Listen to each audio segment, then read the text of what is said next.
আমার প্রিয় অষ্টম শ্রেণী ছাত্রীরা, আশা করি তোমরা ভালো আছো। আগের ভিডিওয়ে আমি তোমাদের সাথে আমলাতন্ত্র, সেনাবাহিনীর সংস্কার, পুলিশি ব্যবস্থা সংস্কার এইসব নিয়ে আলোচনা করেছি। আজকে আমি যেটা নিয়ে আলোচনা করব সেটা হচ্ছে সেই সময় ঔপনিবেশিক শাসনাধীন কালে শিক্ষা ব্যবস্থার ক্ষেত্রে কি কি হয়েছিল বা কি কি উন্নতি হয়েছিল, অর্থাৎ ঔপনিবেশিকরা যখন শাসন করতেন সেই সময় তারা শিক্ষা ব্যবস্থার ক্ষেত্রে কি কি করেছিলেন। ব্রিটিশ ইস্ট ইন্ডিয়া কোম্পানি স্বার্থ রক্ষার জন্য ওয়ারেন হেস্টিংস ভারতবর্ষে একটি বিশেষ ধরনের শিক্ষা বিস্তারের উদ্যোগ নিয়েছিলেন। ফরাসি এবং অন্যান্য ভারতীয় ভাষা জানা লোকেদের তিনি রাজস্ব দপ্তরের কাজে নিয়োগ করেছিলেন। কোম্পানির কর্মচারীদের সুবিধার জন্য হিন্দু ও মুসলিম আইনগুলিকে ইংরেজি ভাষায় অনুবাদ করানোর উদ্যোগও নিয়েছিলেন হেস্টিংস। অন্যদিকে কোম্পানির বিভিন্ন নিয়মনীতিগুলিকে বিভিন্ন ভারতীয় ভাষায় অনুবাদ করানো হয়েছিল। যেমন এলিজা ইম্পে যে আইনগুলি বানিয়েছিলেন সেগুলির ফার্সি ও বাংলা অনুবাদ করানো হয়। জোনাথন ডানকান ওই আইনগুলির বাংলা অনুবাদ করেন 1783 খ্রিস্টাব্দে।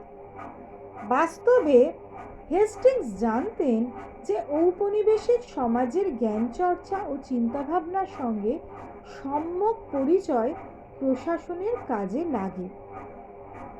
ওয়ারেন হেস্টিংস বিভিন্ন অঞ্চলের সংস্কৃত পণ্ডিতদের কলকাতায় বিদ্যাচর্চার সুযোগ করে দিয়েছিলেন। জোনাথন ডানকান ছাড়াও চার্লস উইলকিন্স ও নাথানিয়েল ব্র্যাসি হ্যালেট হেস্টিংসের উদ্যোগে সামিল হয়েছিলেন। 1791 খ্রিস্টাব্দে বেনারসে জোনাথন ডানকান প্রতিষ্ঠা করেছিলেন সংস্কৃত কলেজ। তার মূল উদ্দেশ্য ছিল ওই কলেজে শিক্ষিত ব্যক্তিরা ঔপনিবেশিক শাসন ও বিচার ব্যবস্থাকে সুগঠিত করার কাজে সহায়তা করবেন।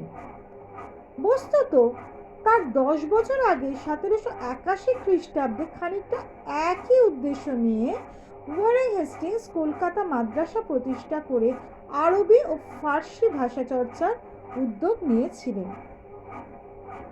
উইলিয়াম জোন্স 1784 খ্রিস্টাব্দে কলকাতার এশিয়াটিক সোসাইটি প্রতিষ্ঠা করেছিলেন।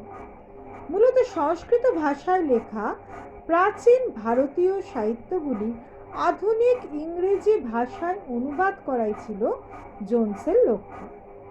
তিনি মনে করতেন এই চর্চার ফলে ভারতের শিক্ষিত মানুষদের সঙ্গে ব্রিটিশদের বোঝাপড়া অনেক সুষম হবে, আর এই সুষম বোঝাপড়ার ভিত্তিতেই ঔপনিবেশিক প্রশাসন আরও সুগম হয়ে উঠবে বলে জোন্স মনে করতেন। এশিয়াটিক সোসাইটির বিভিন্ন সদস্য এবং শ্রীরামপুর মিশনের উইলিয়াম কেরি ফোর্ট উইলিয়াম কলেজে পড়াতেন। তার পাশাপাশি 1801 খ্রিস্টাব্দ থেকে বিভিন্ন স্থানীয় পণ্ডিতদেরও ওই কলেজে নিয়োগ করা হয়। এবার আমরা যেটা নিয়ে আলোচনা করব সেটা হচ্ছে উইলিয়াম কেরি এবং দ্য ব্যাপটিস্ট মিশন নিয়ে।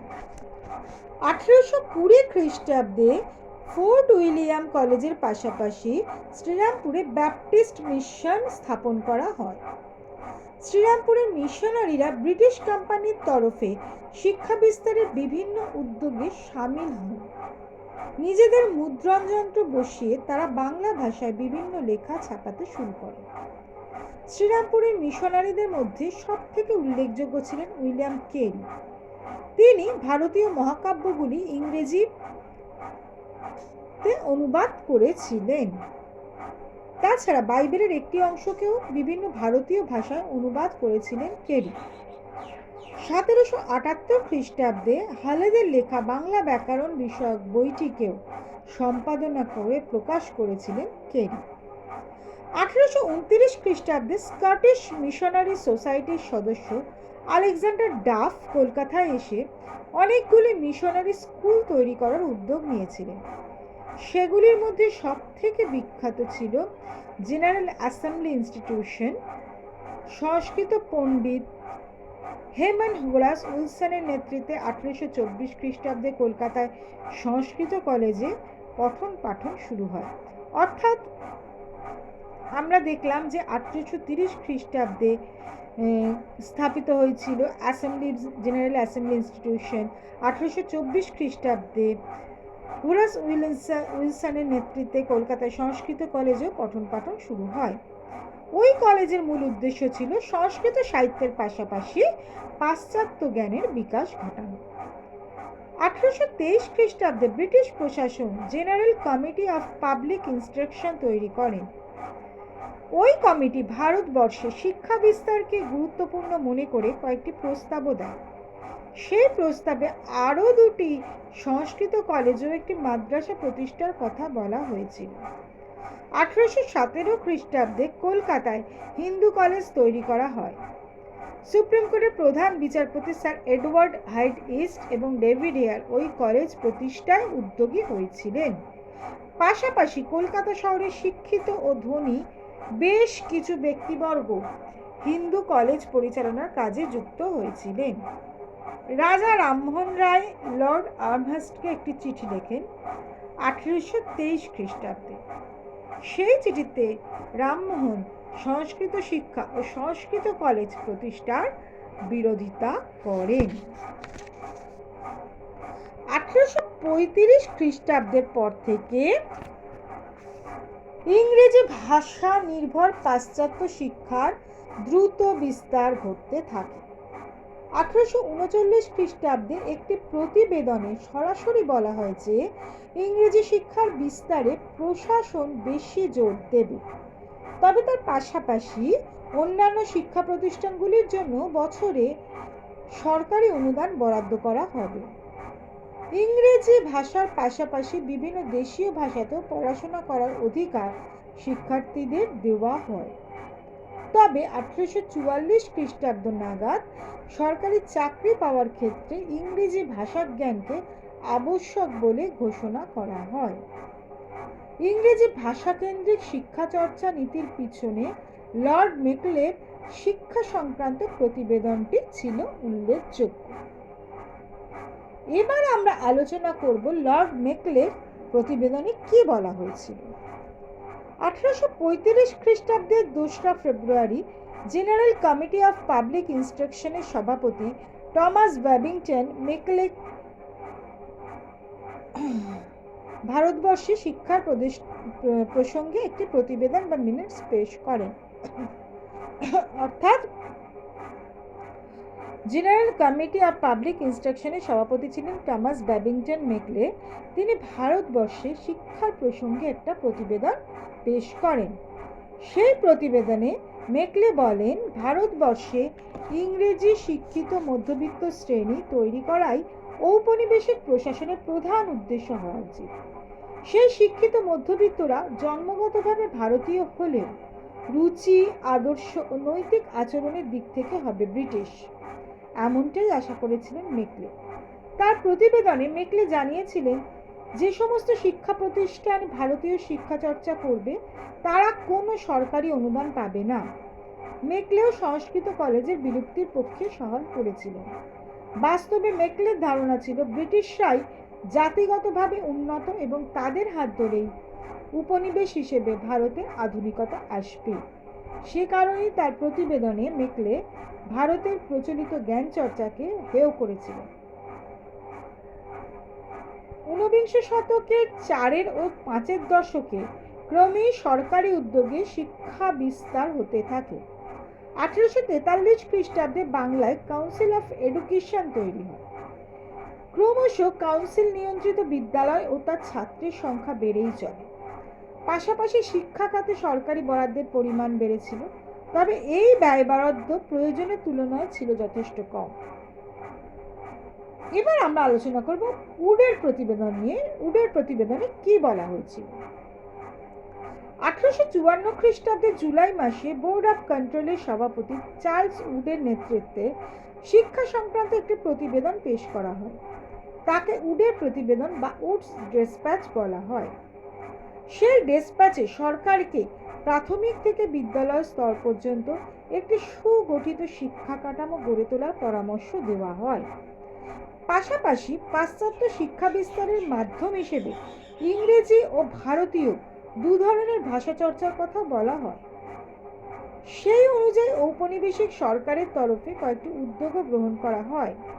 1857 খ্রিস্টাব্দে 3টি প্রেসিডেন্সিতে 3টি বিশ্ববিদ্যালয় তৈরি করা হয়েছিল। উচ্চ বিদ্যালয়ের সংখ্যাও আগের থেকে বাড়ানো হয়েছিল। তাছাড়া দেশের বিভিন্ন অঞ্চলে অনেকগুলি প্রাথমিক বিদ্যালয় খোলা হয়েছিল।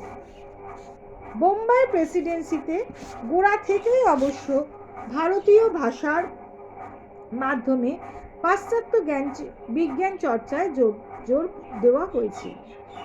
সেখানে ব্রিটিশ প্রশাসকেরা মনে করতেন কেবল বোম্বাই শহরের মধ্যেই ইংরেজি ভাষার পড়াশোনার দাবি করা হয়েছে। অর্থাৎ ব্রিটিশ প্রশাসকেরা মনে করতেন যে বোম্বাই শহরের মধ্যেই ইংরেজি ভাষায় পড়াশোনার দাবি তৈরি হয়েছে, ফলে বোম্বাই শহরের বাইরে অন্যান্য জায়গায় দেশীয় ভাষাতে শিক্ষা চর্চা করা উচিত। 1853 খ্রিস্টাব্দ নাগাদ বোম্বাই প্রেসিডেন্সিতে অনেক স্কুলেই মাতৃভাষায় পড়াশোনা করার ব্যবস্থা ছিল। মাদ্রাজ প্রেসিডেন্সিতে খ্রিস্টান মিশনারিদের উদ্যোগে শিক্ষার প্রসার ঘটেছে। ঔপনিবেশিক প্রশাসনের তরফে গৃহীত শিক্ষা বিস্তার নীতিগুলির কতগুলি জরুরি দিক ছিল।